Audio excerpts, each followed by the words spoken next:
자, 2학년들 학습지 3번 영상이 되겠습니다. 자, 우리가 지난 시간까지 해서 구석기 시대와 신석기 시대라고 하는 개념을 우리가 살펴봤고, 이후에 인류가 또 어떤 식으로 또 발전을 해 나가는지 그 과정을 한번 또 볼 차례입니다.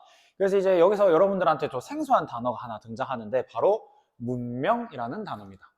문명이란 게 무엇일까 했을 때 우리 교과서가 아주 친절하게 뜻을 알려줘요. 뭐라고 적혀 있냐면 인류가 이룩한 물질적이고 사회적인 발전을 우리가 모두 통틀어 가지고 문명이라고 일컫습니다.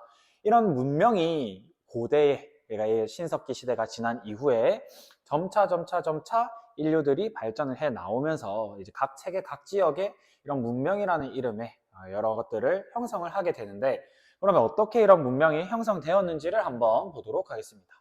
자, 일단 농경을 시작한 인류는 땅이 기름지고 물이 풍부한 큰 강 유역에 모여 살았습니다. 당연하지만 이런 곳들이 농사가 잘 됐겠죠. 그러니까 여기 모여가지고 다 같이 살았던 거야.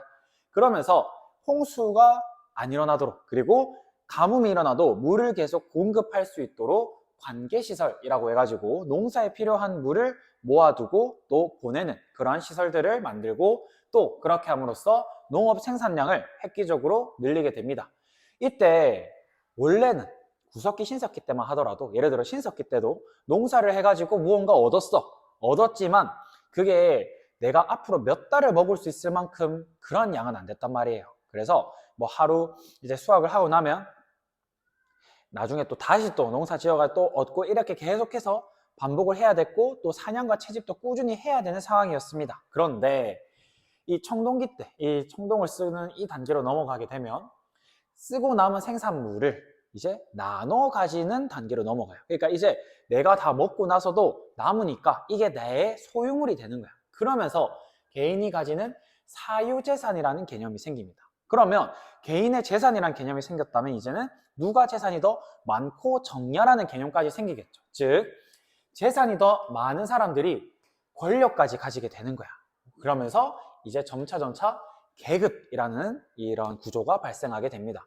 예를 들자면 이런 농업 생산물이 많은 사람이 있어요. 그럼 많은 사람은 창고에 꽉꽉 들어차 있어. 근데 어떤 사람은 농사가 안 됐어. 그러면 안 된 사람이 농사가 잘 된 사람한테 뭘 해야 돼요?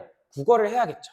그러면 맨입으로 이걸 국어를 받아줄까? 당연히 아니란 말이야. 걔가 진짜 이제 너 받고 싶다면 나한테 뭐 충성을 맹세해라, 아니면 한 달 동안 내 이제 하인으로서 해라 하다가 한 달이 두 달이 되고, 두 달이 또 빌려가고 또 세 달이 되고, 네 달이 되고, 1년이 되고, 10년이 되고, 100년이 되고, 아들의 손자의 그 후손까지 쭉 이어지는 하나의 구조로 자리를 잡아버리게 되는 거죠. 그러면서 이 계급이라는 요소가 이 당시에 발생을 하게 된 게 큰 특징이라고 볼 수가 있습니다. 그러면 이 계급이라고 하는 게 위에 있는 지배 계급이 있고 아래에 지배를 받는 피지배 계급이 있어요. 그러면 지배 계급은 이 피지배 계급을 동원해 가지고 대규모로 이러한 관계 시설을 만들고, 또 자기들이 살 궁전, 그리고 자기들이 묻힐 무덤 같은 것들을 짓게 돼요. 이때 만들어진 도시들 중에서 일부들은 청동으로 만들어진 무기를 이용해 가지고 정복 전쟁을 펼치게 됩니다. 당시에는 이제 석기를 넘어서 가지고 구리와 뭐 주석 같은 것들을 녹여서 만든 청동이라는 새로운 이제 물질? 새로운 소재 같은 것들을 만든 거죠. 그래서 이러한 무기를 이용해서 정복 전쟁을 펼칩니다. 청동으로 만든 검으로 막 싸우고, 그래서 이기게 되면 상대 세력을 흡수할 수 있겠죠. 이런 식으로 세력도 넓혀 나가요. 그러면서 원래는 도시로, 그냥 이런 부산광역시 혹은 뭐 영도구처럼 일정한 도시로 성장했던 이런 곳들이 이제 하나의 도시 국가로서 느낌이 변하게 됩니다. 그러니까 이제는 도시를 넘어서서 한 개의 국가처럼, 이 한 개의 나라처럼 상태가 변했다라고 볼 수가 있는 거죠. 그러면서 이제 원활하게 또 통치를 해야 되고, 원활하게 교육을 하려면 의사소통이 중요하잖아. 그러면서 활용된 게 문자입니다. 자, 그래서 우리가 쌤이 시작할 때 처음 알려드렸던 게 문자의 사용을 기준으로 해서 그 이전을 선사시대라고 불렀고, 그 이후를 문자로 기록하는 역사시대라 부른다는 점 쌤이 알려드린 적이 있습니다. 자, 이 말은 지금 이제 청동으로 사용한 무기도 사용하고 또 도시국가가 세워진 이 시기는 문자를 사용하고 있기 때문에 무슨 시대다? 이 둘 중에 역사 시대에 해당하는 이러한 시간에 우리가 접어들었다라고 보시면 됩니다. 그래서 여기 밑에 역사 시대로 들어섰다라는 설명이 나와 있죠. 그래서 이런 식으로 당시에 문명이라고 하는 것이 형성되었습니다. 자, 근데 이 문명 같은 경우에 우리가 흔히 이제 4대 문명이라는 말을 써요. 근데 4대 문명은 어떻게 보면 이제 뭐라 해야 될까? 좀 옛날 개념입니다. 그러니까 단순히 이런 문명이 전 세계적으로 4개밖에 없었던 건 아니에요. 훨씬 더 많았죠. 많았는데 그 중에 대표적인 거 4개를 꼽아서 배우면서 우리가 4대 문명이란 말을 흔히 썼습니다. 근데 이게 사실 일본 쪽에서 나눴던 그런 흔적이라고 알려져 있긴 해요. 그래서 오늘날에는 뭐 4대 문명이란 말을 따로 쓰지 않고 그냥 고대 시대에 있었던 문명이다 정도로만 우리가 배우고 있습니다. 그러면 어떤 문명들이 있는지도 우리가 한번 살펴봐야 되는데 그 전에 앞서서 이제 지도를 먼저 보겠습니다. 자, 봤을 때 주요하게 농경을 지었던 지역들은 이 초록 색깔 땅들입니다. 큰 강이 흐르는 곳이었습니다. 그래서 이 강을 주변으로 해서 보통 고대 문명이 많이 탄생을 했어요. 그래서 우리가 오늘 배울 문명은 총 4가지인데 이집트, 메소포타미아, 인도, 중국 이렇게 4지역의 문명의 특징을 한번 살펴보도록 하겠습니다. 그래서 보시면 위도 기준으로 해서 북반구로 해서 적도에서 위로 올라와 가지고 20도, 그 다음에 40도, 특히나 이 20도와 40도 사이가 제일 온화한 온대기후가 펼쳐진 지역들이거든요. 그래서 여 라인을 중심으로 해가지고 농경 지역과 문명들이 주로 나타났다라는 거 우리가 볼 수가 있습니다. 밑에 보시면 청동기에 대한 설명 있거든요. 그래서 구리를 주성분으로 주석과 아연 등을 섞어서 만든 거다. 그래서 이런 청동구가 어떻게 이용됐는지 사실 이거는 내년에 우리 한국사 하면서 좀 더 자세히 보도록 하겠습니다.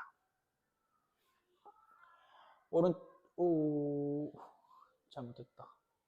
오른쪽에 볼게요.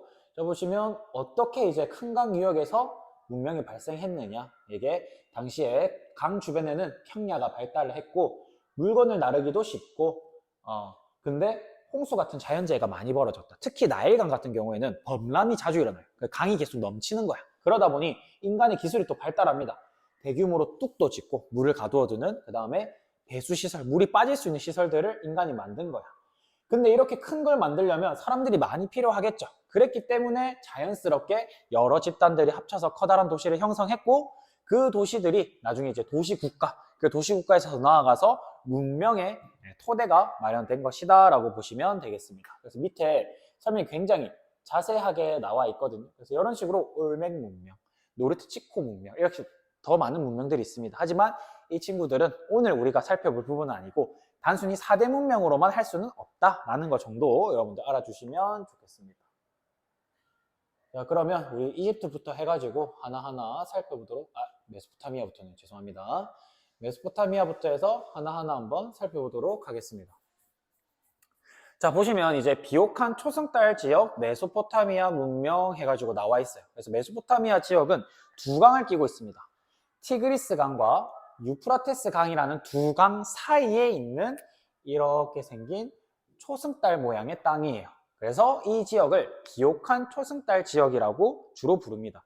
정확하게는 여러분들이 이해 쉽게 이렇게 하긴 했지만 뭐 이런 느낌이라고 보시면 됩니다. 초승달이. 이런 초승달 지역으로 되어 있고 이 강 사이의 땅인데 당시에 이제 토지가 굉장히 비옥했기 때문에 일찍이부터 농사가 발달을 했고요.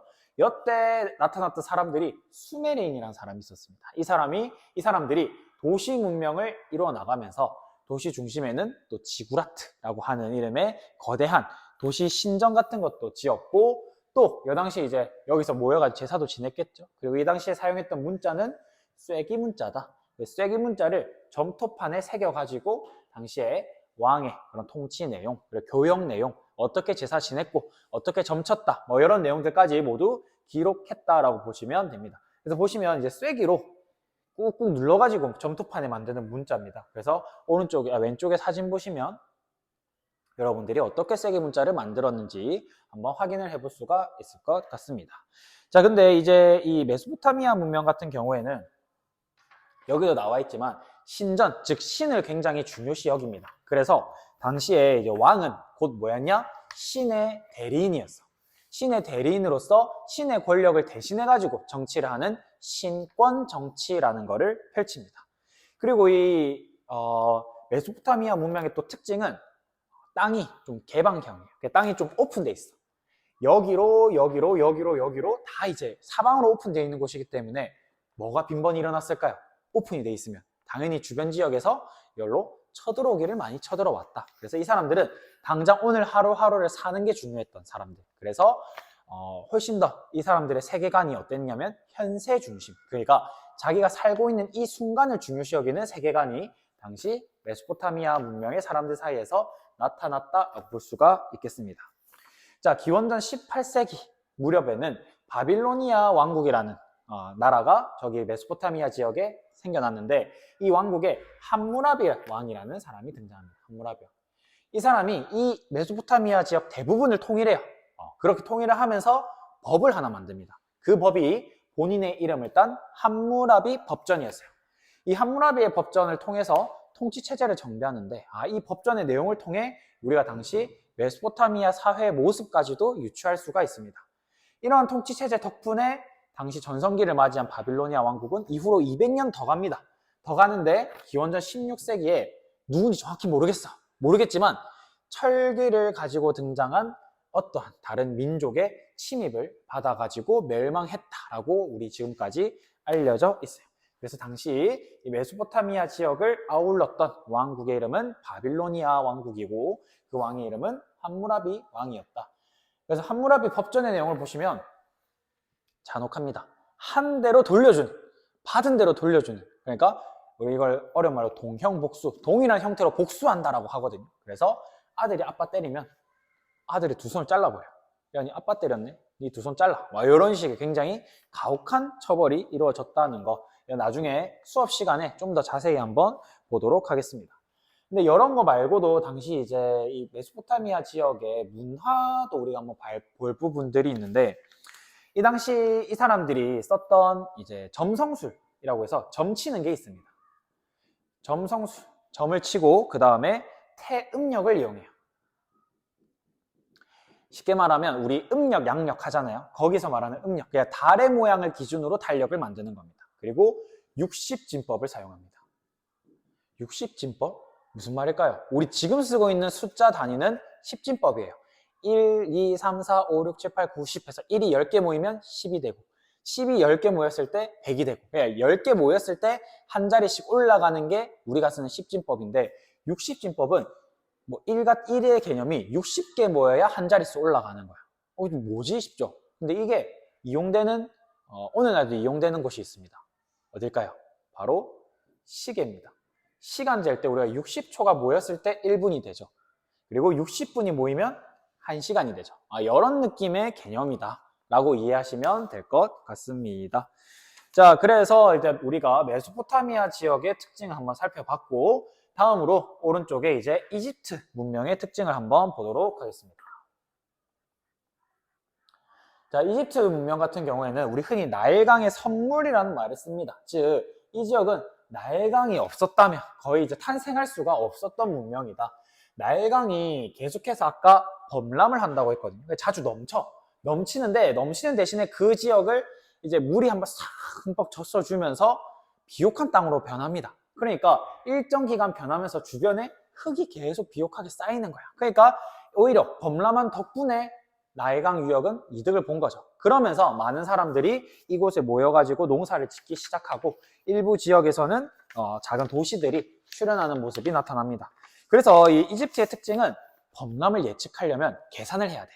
그러려면 천문학, 이게 이제 막 이 밀물, 썰물이라던가 아니면 하늘에 이런 걸 봐가지고 언제 비가 올지 예측하고 이런 천문학 중요했고 또 예측하려면 계산해야 되잖아요. 수학 또한 발달을 하게 되었습니다.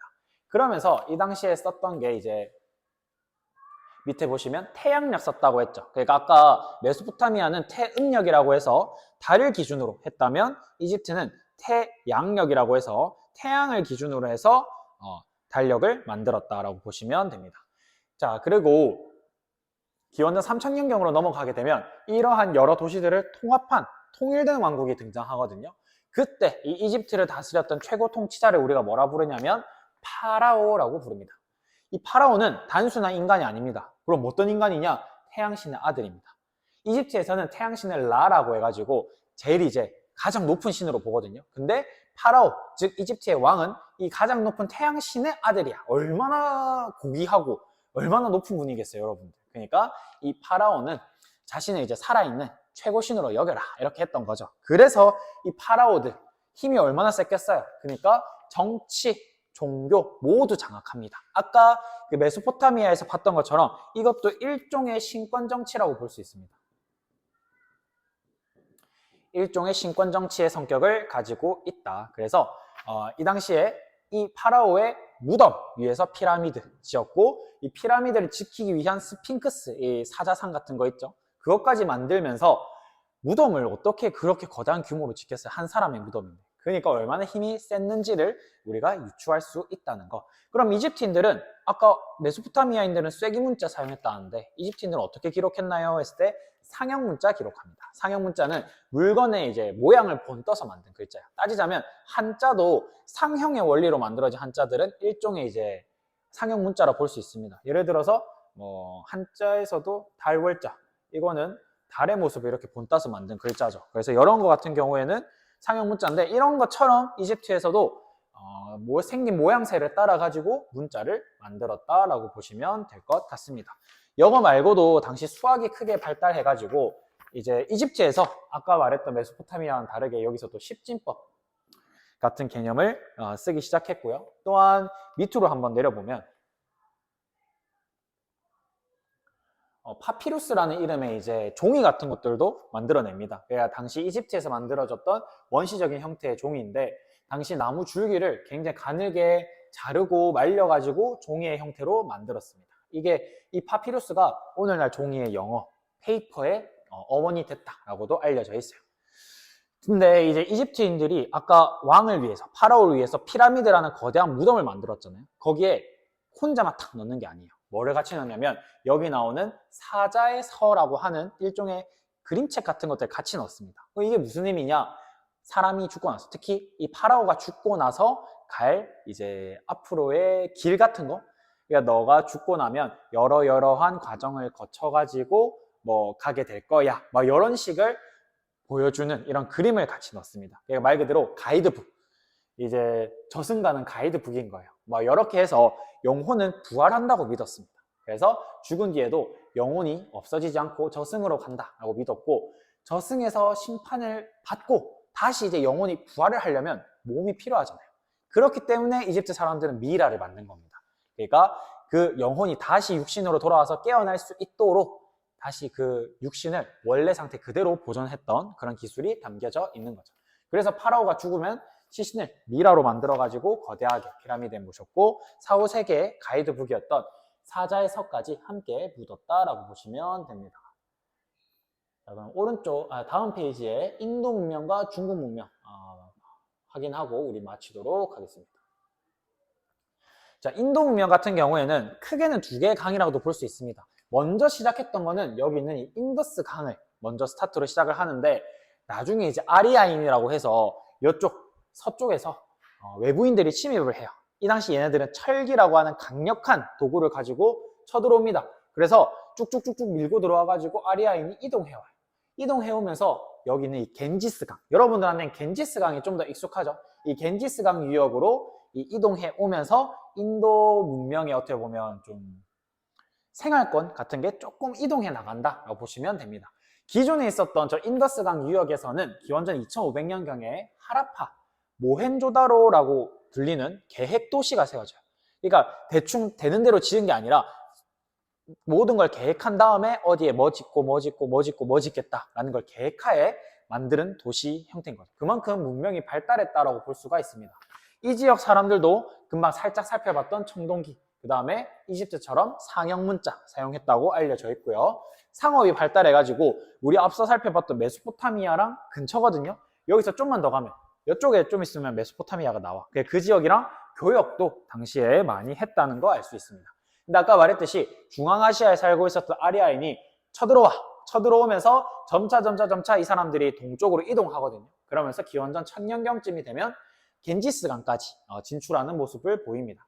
이 아리아인들은 뭐를 이용했냐? 철제 기구를 사용했어요. 철기는 청동기보다도 훨씬 더 센 겁니다. 구하기도 더 쉽고 강도도 더 강해. 그러니까 사기인 거야. 이걸로 그냥 가면 돌 들고 있는 애들 그냥 이제 두드려 패는 거야. 그러니까 이 철제 농기구도 이용해가지고 농업도 더 발전시키고 철제 무기로 정복 활동도 하면서 도시 국가를 세워나가기 시작한 거죠.